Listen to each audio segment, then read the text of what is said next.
Hello, this is Mike from Dimensional Walking. And today I'm going to do my video, and we're going to do this video on Ben Rich, Lockheed's former CEO, and aliens. Okay, so this video will be primarily about two people. One is Ben Rich, who I just introduced, and the other one will be John Andrews. Okay, and we'll talk about John shortly. But first of all, anyways, I just want to let's start off by saying this. Ben Rich, who is a very credible guy, and he was over the Skunk Works at Lockheed. And the Skunk Works, as you may or may not know, is a kind of secret operation uh, in Southern California. Um, I just want to relate a little information about it. It is so very unbelievably secret. I had a friend that would visit there probably once or twice a month. He was a contractor. And when he would visit there, he would have to meet people from the base or from, it's like a base, but it's, a factory type setting, complex, military industrial complex, whatever you want to call it. He would meet them at a hotel outside of the area. And there they would put him in a car. And then once he got in the car, they would put a hood over his head and they would take him to the facility and take his hood off. And actually, before they took his hood off, they took him to wherever he was going, to the meeting room or another type of room. But he would not be able to see anything except for what is in the room that he was there for. He was never able to see. He never really did get to see anything outside. And this is kind of, he told me, this is the way it always was. He knew there was a lot of stuff going on. He was involved with some pretty way, as he put it, way out there projects, and he couldn't tell me anything else, and he wouldn't tell me anything else. But I never forgot that. It left a lasting impression on me. So, anyways, so let's continue. So, Ben Rich. So again, he was over Skunk Works and he had made some interesting statements in the past about UFOs and obviously and aliens and he basically was very much in the know and really believed that they were part of it. And we'll talk a little bit more about him in a minute. But I want to talk about another guy. Another guy was this guy called John Andrews. Okay, so John Andrews was a real close friend to Ben Rich. Let me just tell you that to start with. He was also one of his chief engineers, and later on down the road, he ended up working for, of all companies, Tester Model Company. Okay, and Tester does a lot of different things, but one of the big things that most people know about them is they were the company that had the models, like airplane models, and in this case, UFO models. Just a whole bunch of models they made over many years. In fact, I think the company must be getting close to a 100th year birthday. Okay, but they're very cool company. They've really been well advanced. And of course, they don't get involved with maybe futuristic things so much or based on reality. Okay. They didn't make a model of the SR-70 years before it, was actually out into the public knowledge. Okay. By the way, we did Rainbow and I did a video on the SR-70 because we actually got to see it in person here close by at an air museum. So, anyways, you may want to check that out. Uh, anyways, so John Andrews, once he died, he had a guy, he had a friend. His name was Michael McDonald, or I'm sorry, it's William McDonald, Bill McDonald, and Bill apparently had asked him quite a few things on his deathbed, basically, and some of the things I'm going to discuss here was said. Um, so he said that, and this is John Andrews now, said that we already had the means at this time, and we're going back now about 20 years. had the means to travel among the stars, but these technologies were locked up in the black projects. And he's, in his words, it would take an act of God to let them out to benefit humanity. And of course, a lot of this has to do, as you probably would realize, it has to do with money. Okay, these technologies were worth billions and billions of dollars to the companies that held them, which is in this case the aerospace companies, the military industrial complex companies that support our military here and around the world. Um, so anything you can imagine, we can do, and we have the technology to do. We now have the technology to take ET home. That was one of his most famous lines. Um, it won't take anybody in lifetime to do it. I think the thing always was there was the Einstein's equations and stuff that kind of said that we could not travel faster than a certain speed, etc. I'm not a physicist, so I don't know all the ins and outs to it, but there was limitations that were put on mankind. And what John Andrews is saying basically, and to some extent Ben Rich, is that by having the technology, ET technology, those limitations were eliminated. Okay, we can do things that we never thought was possible because certain people, like Einstein in this case, and not that he isn't a great man, he didn't have a lot of great things to say and help humanity, but there was limitations that some of his theorems and theories put on mankind. Um, for the first time, he said, "This is John Andrews again. We are capable, of course, flying to the stars." And one of the things that is so important, they realized after Roswell that basically the chemical rockets we were using were not going to be able to do it. We were going to have a new technology system, and basically that technology system is what the ETs have. Um, So, anyways, so then let me just shift over again. This John Andrews, first of all, I just want to say he was a really sharp guy, and he did tell people stuff that he knew, and he basically kind of let it out to the public through other people on his deathbed. Okay, so so then when when Ben Rich was asked some interesting questions about this UFO propulsion, one of the things he came back, he asked the person he was talking to, he said, uh, well, do you know how ESP works? And and the question responded with, and the person he was talking to, all points in time and space are connected. And that's how it works according to Benridge. All, and let me repeat this, all points in time and space are connected. Okay, so that's how he's saying that basically that's how we can travel, bending time. Basically we can bend time. If we can bend time and space, we can go to wherever we want as quick as we want. So Benrich um, was basically the father of stealth fighter bomber, and of course he was a former head of the Skunk Works. And again, he basically once let out of information about UFOs that stated basically that they are real and the U.S. military could travel to the stars. That was a statement from him through some of his friends. Um, what he said might be new to many people today, but he revealed that information before his death in 1995. Okay. Um, his statements help give credence to the reports that the U.S. military has been flying vehicles that mimic alien craft.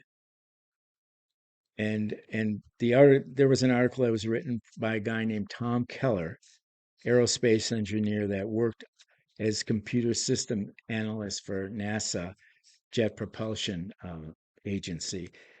And basically, inside the Skunk Works which again, I just want to make sure everybody understands this is Lockheed's secret research and development facility.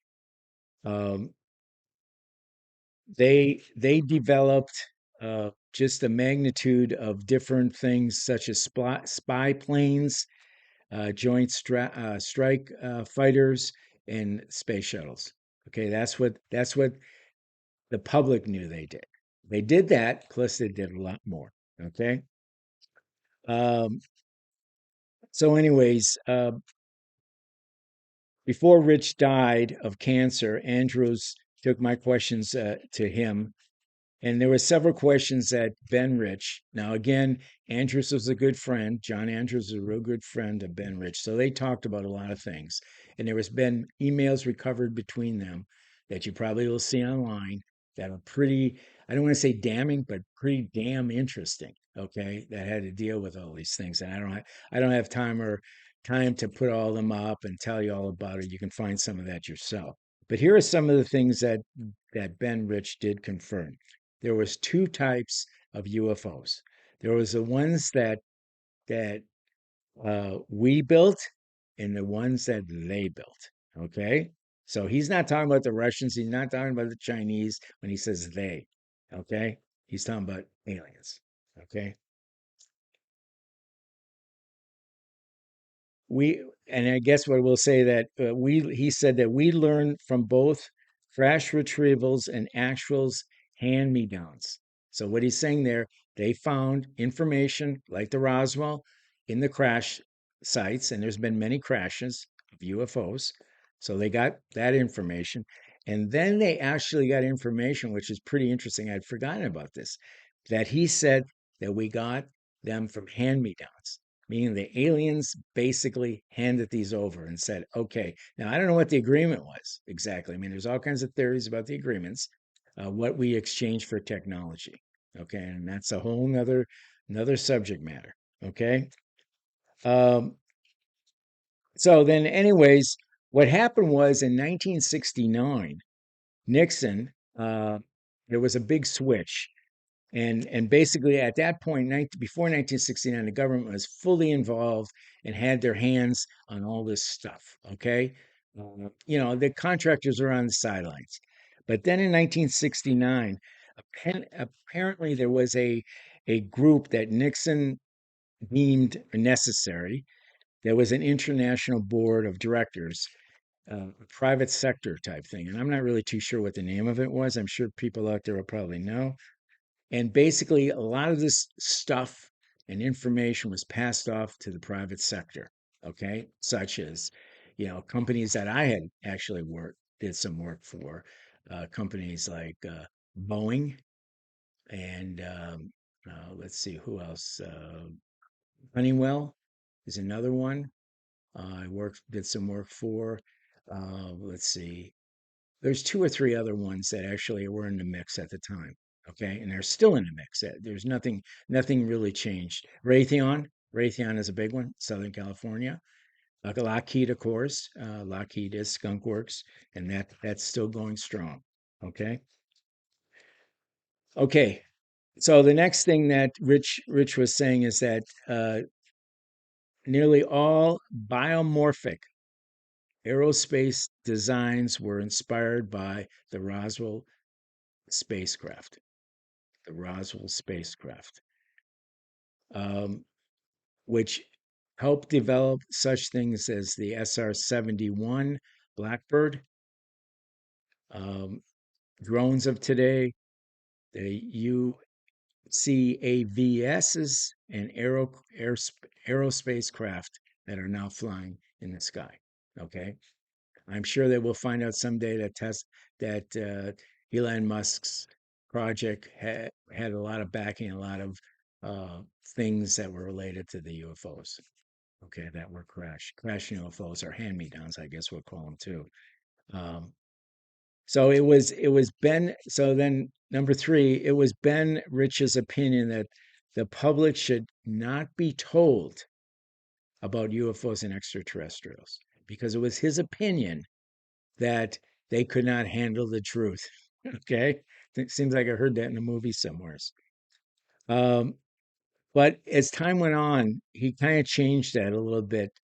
Uh, he actually felt that uh, that this international corporate board of directors that were dealing with the subject, as he called it, which is a UFO alien subject, could be more of a problem dealing with the freedoms under the United States constitutions and the presence of off-world visitors themselves. So he felt that at some point, maybe it was going to be a good idea that somehow let the public know about UFOs. I think we've been kind of doing that very, very, very slowly. And every time it seems like we get to the point, like right now, that we're getting a little closer, and it seems to be satisfying the UFO investigators like myself, suddenly it's cut off. And I just did a video about that being cut off by the report from the Department of Defense. Okay. So let me continue. So a lot of this information, as you probably know, recently, actually going in this particular case, I'm going to talk about one incident that went back about to 2010. And this was this hacker. And a lot of you remember this guy. I think his name was well, I know his name is Gary McKinnon. Okay. And he brought out some really interesting information about UFOs and NASA. Okay. Now, not all this information, and I don't know. I actually did a video way back several years ago about Gary. Okay. And I didn't go back to look at the detail to kind of tell you about it. But apparently he got some really hot stuff. Okay. Now, I don't think all of it got to the public. I think it got out so far and then it was caught. Okay. So that is probably a big deal. These whistleblowers and people like these hackers. This guy was from the UK, by the way, and of course the astronauts. Now we can go through several, quite a few astronauts that have said some pretty profound things, that has gotten out to the public. Okay, about seeing UFOs, huge UFOs on the moon. you know, and there's been other ones that have come out and basically told the truth or told things that they knew, which I think for the most part is the truth. Um, and then there was this guy. Let me tell you. Let's talk about one more person here. And there was a guy. He was a Skunk Works engineer and a CIA contractor. I guess at the same time, I don't know how that quite works out, but I guess they're both for the government. But he was a CIA contractor. He admitted I believe this guy's name was, and don't quote me on this one. I'm not 100% sure on this. I believe the guy's name was Don Phillips. And he was talking about UFOs, and he said they were huge and they could just stop on a dime and do a 60-degree turn or 45-degree turn, a 10-degree turn, and immediately reverse the action, meaning go in one direction and go back in the other. We've heard about this, but this actually came from one of these contractors that worked at Skunk Works. And then, of course, we were talking about the astronauts, and of course, there was this, I guess, our famous Neil Armstrong thing, where he actually, when he got off of his craft, he looked around and saw these huge UFOs. Okay, and he basically, I'll read this so I don't screw it up. Says they're here. They are right over there and looking at the size of these ships. It is obviously that they don't like us being here.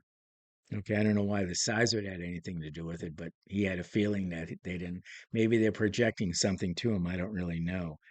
Um,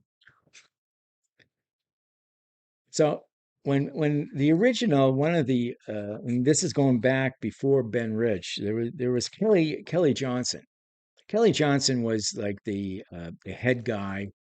He was kind of before, I guess, Ben Rich. He was the CEO of Lockheed, and he signed an agreement with the government to keep the very quiet the anti-gravity research that was going on.